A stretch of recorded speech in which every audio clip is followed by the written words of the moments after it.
Welcome to Grammar Fundamentals for the SAT. This is Chapter 6, Lesson 41, and a brand new topic, Subject-Verb Agreement. It's one of the most tested skills on the SAT. Let's master the core rule and the classic trap. Welcome to Chapter 6, where it all comes down to one idea, Subject-Verb Agreement. A verb has to agree with its subject in number. If the subject is singular, so is the verb. If it's plural, so is the verb. The owl hoots. One owl. Singular subject, singular verb. They have to match. Get the subject and the verb to agree, and half your grammar errors disappear. Here's a neat insight about that S in the present tense. Look where it lands. The owl hoots, singular, and the S sits on the verb, hoots. Now make it plural. The owls hoot. The S jumps over to the noun, owls, and the verb drops it, just hoot. So the S is on one word or the other, almost never on both. One owl hoots, many owls hoot. Agreement isn't only about that S. In a verb phrase, the helping verbs, be, have, and do, also change to match the subject. With be, the kite is rising, but the kites are rising. With have, he has finished, but they have finished. With do, does she sing, but do they sing? In each pair, the main verb stays the same.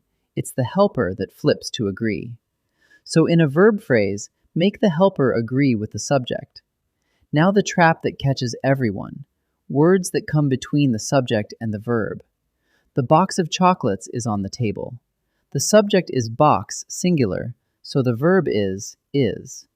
But look what sits in between, of chocolates. That plural-sounding word is not the subject. It's just a phrase describing the box. Your ear wants to say chocolates are, but the real subject is box. Mentally cross out the in-between phrase, find the true subject, and make the verb agree with that. Let's turn this into a simple routine. Step 1. Find the real subject. Ask who or what is doing the verb. Step 2. Cross out any phrases sitting between the subject and the verb. They're there to distract you. Step 3. Match the verb to that subject. Singular with singular, plural with plural. Subject first, phrases out, then make them agree. Do that every time and agreement becomes automatic. Let's practice. Pick the verb that agrees with the subject. Find the real subject first and ignore any words in between. Pause and try each. Many people blank disgusted by insects. People is plural, so the verb is are, so are. The cricket blank a fascinating creature. Cricket is singular, so the verb is, so is. The cricket's musical organs blank on the base of its wings.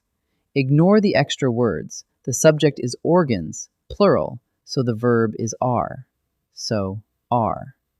A few more. Same method. Locate the true subject, then match the verb in number.